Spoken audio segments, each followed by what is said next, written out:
Hey y'all, welcome back to my YouTube channel. My name is Mogi Beth, and for those of y'all who are new here, I'm a full-time reseller, which means I make a full-time income selling clothing online, primarily on the Poshmark app. So this video is intended to provide the 5 best tips that I've learned while building a business on the Poshmark app over the past 3 years. But before we jump into those tips, I want to go over something. And that is the 2 words that get circulated in this community a lot and is very important into understanding the tips I'm going to provide, and that is the Poshmark algorithm.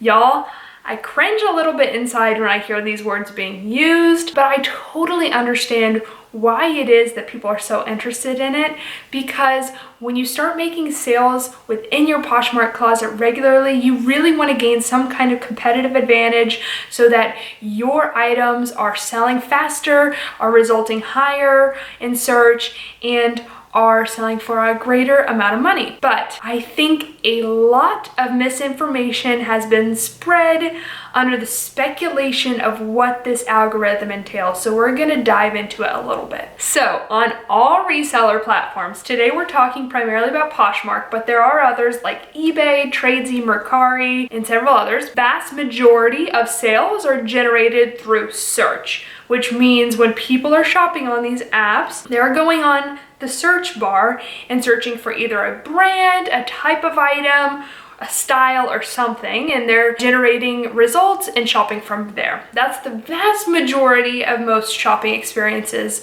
on these apps. You may have heard of this term SEO, which stands for search engine optimization, and typically this is in reference to Google, because a lot of companies in all different industries are constantly trying to rank at the top of Google search. So they're trying to understand the algorithm, basically trying to understand why it is that Google favors some websites and some links over others, and they're trying to optimize their website and their link to those preferences. So this is the exact same type of thing when it relates to reseller platforms. When you think about eBay, for example, you go on eBay, you search for something, say it was a Madewell top, and automatically eBay is going to sort those results by best match. And as a seller, it's not really clear why eBay is ranking one Madewell top as number 1 and another as number 100. We don't fully understand why eBay prefers one listing to another, and so resellers are constantly trying to hack the algorithm, understand why eBay is ranking things the way they are so that we can appear higher in search and our listings can appear higher in search. The same is true for Tradesy. When you go onto Tradesy and search for anything, it is automatically going to sort the results by most relevant, which again, we're not really quite sure why Tradesy is deeming one listing as more relevant than another. And the same is true for Mercari. When you search for anything, it automatically sorts through best match. And the default way that these platforms sort the searches is really important, because most consumers are probably not going to go in and change that sort. Some do, and it's important to understand what the other sort features are, but I would say the majority of consumers are just going to stick what is automatically sorted as. So Poshmark is different, y'all. Poshmark is purposefully different. When you go on the search bar in Poshmark and type in Madewell top again, how it's going to automatically sort is by just shared. There's nothing there that we don't understand. We understand exactly how this algorithm works. The items that appear higher in this search are going to be items that were shared most recently by the item owner. And I didn't say anyone, I said the item owner, which we'll talk about in a second. But there's nothing to hack, there's nothing to figure out.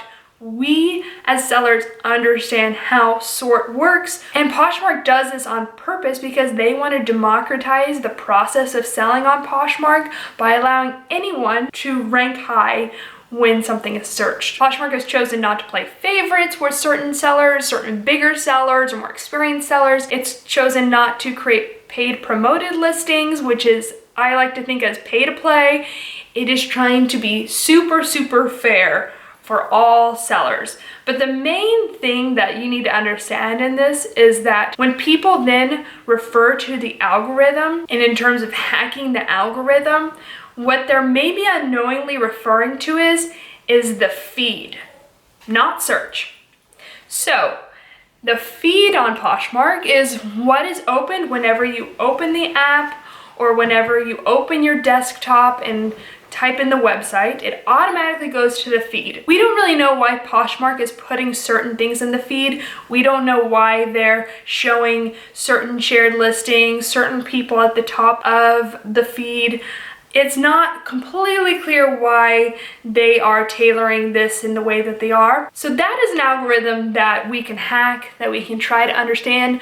But I spend 0.0% of my time trying to understand the active feed, and I would encourage you to do the same, because very few transactions actually occur from someone finding something on the feed. The feed is so messy and it's so random that it doesn't really provide a Poshmark shopper a great experience, and I think that's why very few transactions actually happen there. So there is no real important Poshmark algorithm to figure out, and if you're trying to do all these different things to appease the Poshmark algorithm, what you're actually doing is trying to appear more on the active feed, which in my mind is time wasted and time spent in vain. Okay, I hope that makes sense. Let me know if you have any questions down below, but I needed to clear this up in order to explain my top 5 tips, because a lot of them do relate to this. So let's jump into number 1. Tip number 1 is the tip I give to people most often when they ask me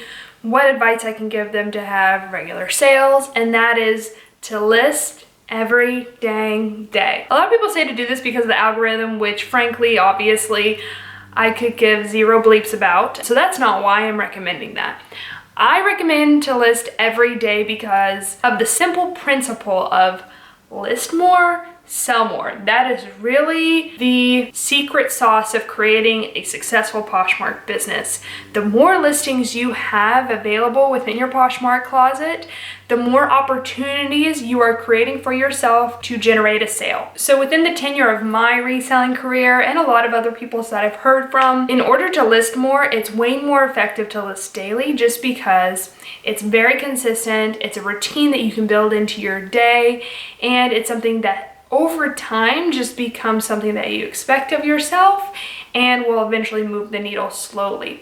If you try to make it where you list whenever you have time, you list here and there, or you set one day a week in which you list 100 listings, life happens and your listing will become way less consistent. And at least that is the case for me. And so if you can create a daily routine, 30 minutes to an hour every single day in which you are listing, you will again see your active listings increase, which again will create more opportunities for sales. Of course, you want to have high quality listings, which means you're listing items that are in demand. And you can learn about what's in demand by watching YouTube videos, by doing your research, but I really do think the best way to learn is by trial and error. And so if you're listing every day, you're going to develop the skill of reselling much more quickly than if you do it here, there, and everywhere in between. If for whatever reason you don't have items to list, you've run out of all the items in your closet, your partner's closet, your best friend's closet, your mom's closet, your neighbor's closet, whoever, and you don't have money to go to the thrift store or ThredUp or wherever to buy new items, then I recommend relisting. I personally don't relist, but as we talked about, Poshmark search automatically filters by just shared, but there are 3 other sort options. There's just in, there's high to low, and low to high. And so when people sort by just in, which is probably the second most popular sort function, then if you have relisted your item recently, it's going to appear higher in search. So relisting does actually make a difference and can actually improve your opportunity to make a sale. However, again, I don't relist that often just because I always have inventory that I need to get listed, and I would rather, and I think even for you too, if you have fresh inventory, prioritize that over relisting. But relisting does make an impact, so I just want to mention that as well. Okay, number 2, and this one some of y'all may not like. Share your items only. Your closet, your items only. We've already talked about why sharing your own items is important. It's how you rank higher in search. It's really important to share your closet often and consistently. It's basically your version of SEO. I recommend sharing your closet 2 to 3 times daily if you have probably more than 200 items. But if you have a smaller closet, you can share your closet more often, and that is your competitive advantage. So you should take advantage of that fact and share as often as possible, maybe 4 to 5 times a day. However, I'm getting close to 800 listings at this point, so 2 to 3 times a day is really kind of all I can manage. But the more you can share, the better. Your own closet. Do not waste your time sharing other people's closets or other people's items. I don't know if this is even controversial at this point, but I first kind of learned about this, sank into my brain at least, from my friend Jen at A Closet Curated. And if you go to her Instagram, which I'll link down below, she has a highlight reel that's entitled "Stop Doing This." And it's when she reached out to Poshmark about this, about community sharing, when she realized that community sharing, when you share someone else's listing, it does not affect the search function whatsoever. It will not rank higher in search because it was shared by somebody else. It has to be you sharing your own item, which means, okay, when she had a valid question, when you share someone's item, what then happens to it? The only way it really makes a difference is on the feed. And like I've said, the feed should take up 0% of your time. You should not be concerned with it whatsoever if you're actually trying to make an impact on your sales. And those of y'all who love community shares, maybe you're thinking, hey, Mogi Beth, community sharing is important because not only does it actually go on the feed, but it also goes into that seller's news feed. And if you are sharing a bunch of their items from their news feed, they're then going to go into my closet and share items from there, and they might see something that they want to purchase. It's driving traffic to my closet. And y'all, let me tell you, the amount of time I have spent community sharing in my life, the amount of precious hours I can never get back from the wasted time I have spent clicking other people's listings and sharing it to the feed is enormous. It's probably days. It's so sad and hard for me to even think about. And I don't want you to make the mistake I made. All that time I spent sharing other people's items, you know how many times I found something that was miraculously what I wanted and in my size and I was ready to purchase? 0. I've made 0 purchases on Poshmark from sharing other people's closets, and I have spent hours and hours and hours and hours sharing other people's closets. All of my purchases have come from search, except for one, which was for a friend who was shutting down their closet. All of them have come from search. And that is true for the vast, vast majority of sales generated on Poshmark, okay? So yes, it may work every once in a blue moon where someone sharing something in your closet can't live without it and buys it, but it's so rare and there are a million better ways to spend your time. Just stop community sharing. And y'all, that includes me. Stop sharing my closet. When I see people sharing my closet, especially a ton of listings, I really do appreciate the sentiment. I know it's with the best intentions and they're really trying to help me out and say hello and send me love. But y'all, it's a waste of your time. It's a waste of your time. It does nothing for my business because again, it's not affecting search whatsoever, and it's doing nothing for your business. So if you want to send love, there are really a million better ways to do it. Buying something from someone's closet is probably the best way. Sending them a word of encouragement over Instagram or following people on YouTube or subscribing or something. Those actually make a difference in someone's business. Sharing their items makes 0 difference. So thank you if you shared items in my closet, but please, please stop for your own good and start doing things that are actually going to make an impact in your business or on the business of other people. So speaking of ways to waste time on the Poshmark app, because there are many, another way that I have wasted so much of my precious time on earth is by trying to increase my follower count by following people on the Poshmark app. Whew, man, okay. I have spent countless hours following people and participating in follow games. And if you don't believe me, you can go to my Poshmark closet. I have followed over 100,000 people. That's 100,000 times I clicked the follow button, and I can remember vividly just sitting at my desk clicking for hours. And I am here to tell you it has made zero difference in my Poshmark business, and it's making zero difference in yours. The only thing, again, it really affects is the feed.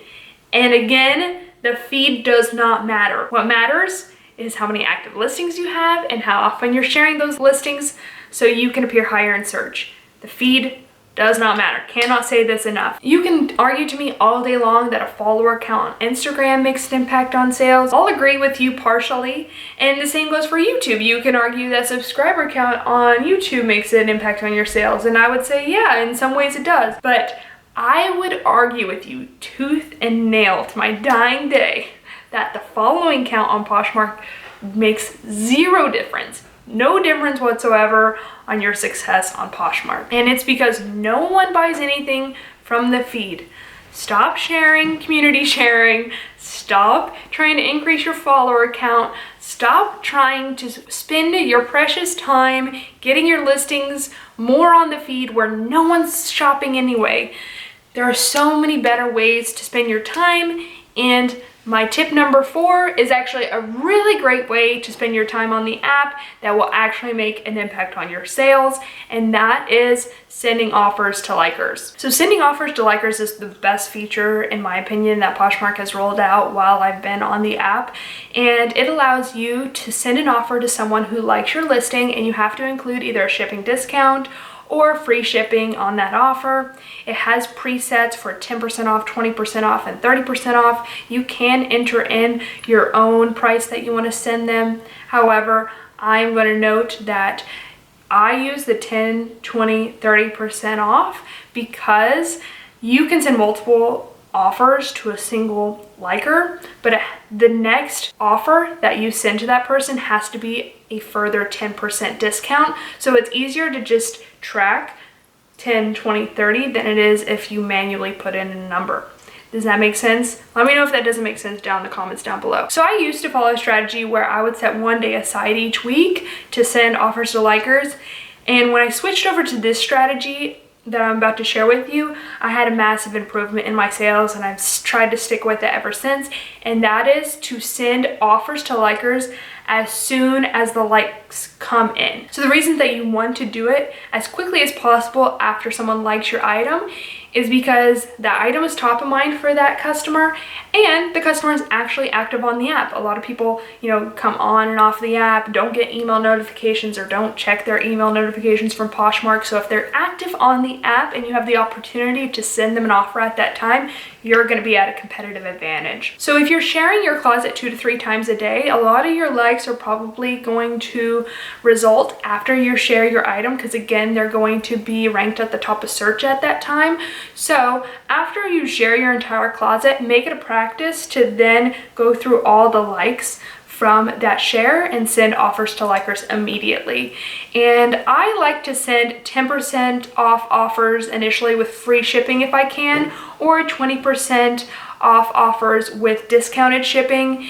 And then after a certain period of time, say around 3 months, if no one's really taking an interest in those offers, I will start sending out 30% off with discounted shipping and hope that that works. And a lot of times you might get actually counter offers from those offers to likers that you send, and that's a great thing in my opinion. You're opening up the negotiation, you're getting someone who is really interested in that item. So that is what we're all after. Okay, so my last tip is actually about pricing, and I could do a whole video on this topic, but this is something that I learned over time that made a big impact on my sales and something that I really wanted to share with y'all. So the tip is never ever ever price something at $55 or $105.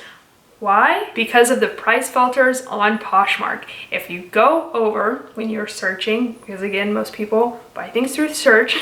If you search for something, you go over to the left, you'll see all the filters on Poshmark. And probably one of the most popular ways to filter something on Poshmark is through the price function. Poshmark has 6 different pre-selected price ranges within the price filter.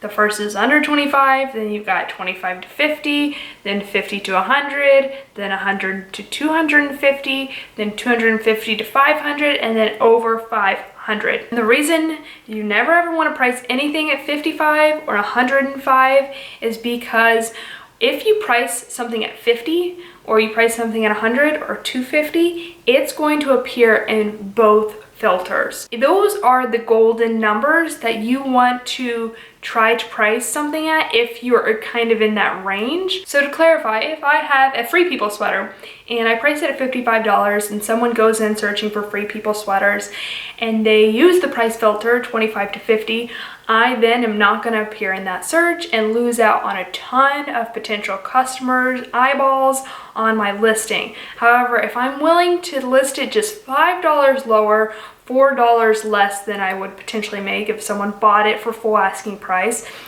I am going to not only appear in the $50 to $100 price range filter, but also in the $25 to $50 price range filter. So I'm going to get a ton more eyeballs on my listing. So $50 and $100 are 2 really magic numbers to list your items at. If I thought something was worth $65 or $115 or $125, I wouldn't lower the price just for the purpose of being in both filters, because that's a pretty substantial amount of money that I'm leaving on the table. I don't think quite justifies lowering the price for. However, if it's just $5 or maybe even $7 to $10, I might lower the price to fit that price point. If you think something should be listed for $35, I wouldn't necessarily jack it up to $50 for that purpose by the same logic. But if it's somewhere within that range of like $45 to $55, you might want to just land on $50 so you're appearing in more filtered search results. Okay, so thank you guys so much for watching. I hope this was helpful to y'all. It brings me so much purpose and joy to be able to provide some useful tips for everyone within their Poshmark journey, and I learn a lot from you. So if you have any tips that you think are really important, let me know in the comments down below, and it will be such a cool resource for me, for everybody, and I can't wait to see what y'all think and what tips you have. And if you haven't already, please like this video, subscribe to my YouTube channel, and then I never say this, but click the bell icon if you want to be notified every time I post a new video. That's really important, and it really does help my channel out. So thank you all again. I love you so much. I hope you are having a fabulous day, and I'll see you in the next one. Okay, bye.